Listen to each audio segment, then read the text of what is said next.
दोस्तों यकीन मानिए दुनिया के बारे में हम जितना भी जानते हैं तो उस जानकारी के पीछे बहुत बड़ा हाथ इजिप्ट का है। मॉडर्न कैलेंडर से लेकर सर्जिकल इंस्ट्रूमेंट्स तक ये सब कुछ चीजें इजिप्ट की ही देन है। इसी वजह से इस बात में कोई शक नहीं कि जो इजिप्ट के पूर्वज लोग थे वो इंजीनियरिंग के मास्टर्स हुआ करते थे। लेकिन आज की मॉडर्न टेक्नोलॉजी के बाद भी हम ये चीज़ें पता नहीं लगा पाए कि वो लोग अपने दिमाग में ये सब कुछ कैसे बना लेते थे। और आज मैं आपको कुछ ऐसे ही इजिप्ट की मिस्ट्रीज के बारे में बताऊंगा जिन्हें जानने के बाद आप भी अपना माथा पकड़ लेंगे।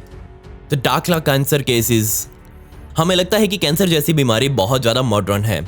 गलत खाना खाने की वजह से, सिगरेट्स वगैरह की वजह से, तंबाकू वगैरह की वजह से हमारे शरीर में कैंसर पैदा हो जाता है। लेकिन क्या आपको पता है कि ये बीमारी आज की नहीं बल्कि ये तो 3000 सालों से भी ज़्यादा पुरानी है और इसके सबूत भी वैज्ञानिकों ने इजिप्ट से ढूंढ लिए हैं।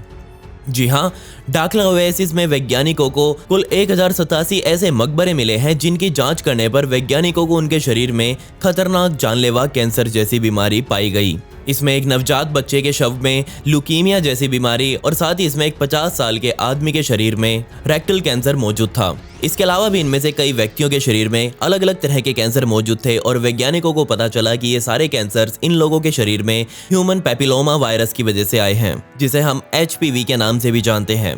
जब वैज्ञानिकों ने इन कंकालों की हड्डियों के अंदर मौजूद छेदों के अंदर गहराई से झांका तब इन कैंसर्स का उनको पता चला। जो हड्डी आप अभी अपनी स्क्रीन पर देख रहे हैं ये हड्डी उस 50 साल के आदमी की है जिसके शरीर में रेक्टल कैंसर मौजूद था और इसी हड्डी वाले छेद में वो ट्यूमर भी मौजूद रहा होगा जिसकी वजह से इस व्यक्ति की जान गई होगी। इसके अलावा भी 20 से 30 साल के व्यक्ति यहाँ बहुत सारे मौजूद थे जिसके शरीर में भयंकर जानलेवा कैंसर ने घर बनाया हुआ था। आज के समय में भी 20 से 30 साल की उम्र में कैंसर से मरना बहुत रेयर माना जाता है। लेकिन वैज्ञानिकों ने फिर भी माना कि ये सभी कैंसर्स इन लोगों के शरीर में HPV की वजह से ही आए हैं।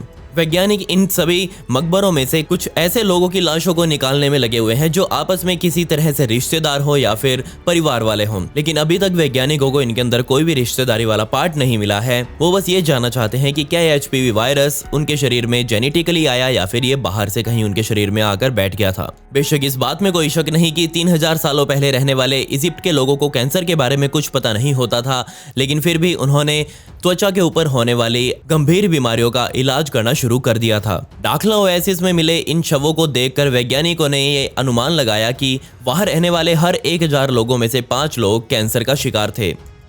पिट्स विद सेवर्ड हैंड्स। सन 2012 में एंशिएंट सिटी ऑफ एवरिस में वैज्ञानिकों ने एक पैलेस को धरती से बाहर निकाला और इस पैलेस के अंदर जो वैज्ञानिकों को मिला यकीन मानिए आज भी वो वैज्ञानिकों की रातों की नींदों को उड़ाए हुए है।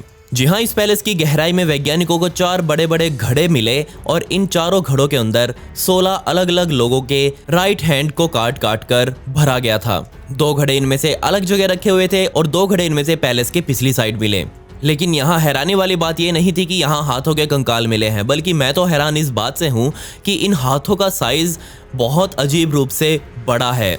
हम इन हाथों को जायंट भी कहें तो कुछ गलत नहीं होगा। वैज्ञानिकों के मुताबिक ये हाथ तकरीबन 3600 साल पुराने हैं और ये वो समय था जब इजिप्ट के अंदर हिक्सोस लोग रहा करते थे और ये पैलेस भी उस समय हेक्सोस के ही एक राजा द्वारा इस्तेमाल किया जाता था। वैज्ञानिक इसे देखकर बहुत परेशान हो गए, लेकिन तब उन्हें याद आया कि उन्हें एक आर्ट यहाँ मिली थी और इस आर्ट के अंदर ही इस तरह से हाथों को काटकर एक क्रियाकलाप करने को दर्शाया गया था। जी हाँ, उसमें दिखाया गया था कि अगर आप किसी दुश्मनी सेना के सैनिकों का हाथ काटकर अपने पास लेकर आते हैं तो उसे बदले में आप वापस दुश्मनी सेना को दे सकते हैं और वो उसके बदले में आपको सोना देगा। आप ये पेंटिंग देखिए जो आज से तकरीबन 2800 साल पहले बनाई गई थी और इसमें आप बिल्कुल साफ तौर पर देख सकते हैं कि इतने सारे हाथों को काट काट कर एक व्यक्ति दूसरे व्यक्ति के हाथों सौंप रहा है। ना सिर्फ इस तरीके से राज्य में होने वाले सैनिकों के नुकसान को बहुत आसानी से आंका जाता था, बल्कि ये एक सिंबल भी था कि हमने देखो कितने सारे दुश्मनों के इस हाथों को काट डाला है। ये बात पक्के तौर पर मैं नहीं कह सकता कि जो इन 4 घड़ों के अंदर हाथ मिले हैं वो इजिप्ट के लोगों के थे। हो सकता है ये हिक्सोस के भी हों, क्योंकि ये दोनों ही तरह के लोग उस टाइम पर बहुत भयंकर तरह की प्रैक्टिसेस को अंजाम दिया करते थे। मुझे बस इतना पता है कि इन हाथों के बदले दुश्मनी सेना बहुत सारा सोना जीतने वाली सेना को दिया करती थी। The mummy wrapped in a foreign book. जब 1798 में नेपोलियन बोनापार्ट ने इजिप्ट और सीरिया पर हमला किया था तो उसने ना सिर्फ इजिप्ट में अपने सैनिकों को भेजा था, बल्कि उसने सैनिकों के साथ ही बहुत सारे पढ़े लिखे विद्वान और वैज्ञानिकों को भी उनके साथ भेजा। और यकीन मानिए इन लोगों ने ही वहां लड़े जाने वाले युद्ध को पूरी तरह से बदल कर रख दिया था। इन्हीं की वजह से फील्ड ऑफ इजिप्टोलॉजी जो आज हम पढ़ते हैं उसे भी बनाने के पीछे इन्हीं का हाथ था। पूरे इजिप्ट से मम्मीज और बहुत सारे कीमती स्टैचूज को खोद खोद कर या फिर ढूंढ ढूंढ कर पूरे यूरोप में शिफ्ट किया था। और ऐसी ही एक मम्मी थी नेसी हेंसुगी, जो कि आज के समय आपको क्रोएशिया के जाग्रेब में बने आर्कियोलॉजिकल म्यूजियम में देखने को मिलेगी। अब आप कहेंगे कि इस मम्मी में ऐसा क्या खास है जो मैं इसके बारे में बता रहा हूँ। देखने में बिल्कुल साधारण सी लग रही है, लेकिन इस मम्मी को मम्मी बनाने का जो तरीका है, यकीन मानिए उसे जानने के बाद आप भी अपना सर पकड़ लेंगे। जी हाँ, इस तरह से मम्मी बनाने के तरीके को लिबर लिंटस लैटिन के नाम से आज जाना जाता है। तो मैं यहाँ शुरुआत से शुरू करता हूँ। जाग्रेब पहुंचने के यात्रा नेसी हेंसुगी सन 1848 में शुरू हुई। इजिप्ट में एक वर्ल्ड टूर पर निकला व्यक्ति घूमता घूमता वहां पहुंचा और उसने वहां से एक मम्मी को खरीदने का भी सोच लिया। जब वो इस मम्मी को खरीद कर वियना ऑस्ट्रेलिया में अपने घर पहुंचा तो उसने सोचा कि क्यों ना इस मम्मी को खोल कर देखा जाए। जी हाँ, इसने ऊपर लगे सारे तामझाम को उतार दिया और इस मम्मी को अपने कॉर्नर रूम में आराम से बिठा दिया। सन 1859 तक आते आते वो आदमी भी मर गया, जिसके बाद इस मम्मी को उसके ही छोटे भाई ने अपने कब्जे में ले लिया। लेकिन उस छोटे भाई को इस मम्मी के अंदर कोई खास इंटरेस्ट नहीं था। उसने जस्ट इस मम्मी को उठाया और अपने ही शहर में मौजूद इस म्यूजियम को दान कर दिया। लेकिन तब तक भी किसी ने इस बात पर ध्यान नहीं दिया था कि इस मम्मी के ऊपर क्या क्या चीजें लिखी हुई हैं। लेकिन तब समय आया 1867 का, जब एक जर्मन इजिप्टोलॉजिस्ट यहाँ पहुंचे और उन्होंने इसके ऊपर गहनता से जांच करी। उन्होंने माना कि ये चीजें कुछ और नहीं बल्कि इजिप्शियन हायरोग्लिफ्स हैं। जिसके बाद उन्होंने इसके ऊपर काम करना बंद भी कर दिया, क्योंकि हायरोग्लिफ्स ऐसी चीज हैं जो आज तक हम समझ ही नहीं पाए हैं।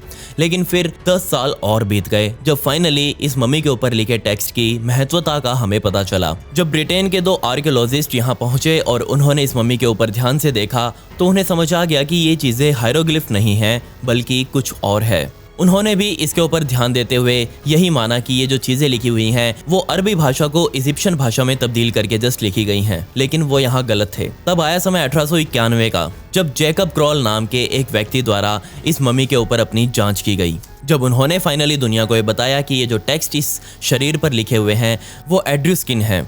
बदकिस्मती से एट्रुस्कन लैंग्वेज को आज तक हम पूरी तरह से समझ नहीं पाए हैं, लेकिन फिर भी कुछ एक वर्ड्स हैं जिनके मतलब मैं आपको इस वीडियो में बता देता हूँ। जैसे कि इस महिला की मम्मी पर कुछ वर्ड्स लिखे हुए हैं जिसका मतलब आज के धार्मिक कैलेंडर से है, या फिर कुछ एक वर्ड्स में तब के भगवानों का नाम लिखा गया है। इसी मम्मी के अंदर एक पपायरस स्क्रॉल भी मिला और उसी में इस मम्मी का नाम नेसी हेंसु लिखा हुआ था। लेकिन अभी तक हम इस बात का पता नहीं लगा पाए कि ये महिला कुछ खास इजिप्ट में अपनी महत्वता नहीं रखती थी, कोई खास बड़े घर से भी ये नहीं थी, तो इसे लेलन रैप क्यों किया गया, क्यों इसके ऊपर एट्रुस्कन टेक्स्ट वगैरह लिखे गए, इसके ऊपर ये सब लिखे जाने का मतलब क्या था। साथ ही मैं ये भी आपको बता दूं कि ये एकमात्र ऐसी मम्मी है जिसके ऊपर आज तक हमें लेलन रैप किया हुआ मिला हो।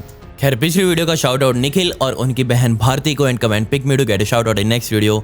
आपको ये वीडियो कैसे लगी कमेंट्स में वो भी बता दें। मिलते हैं अगली वीडियो में। ये वीडियो देखने के लिए धन्यवाद।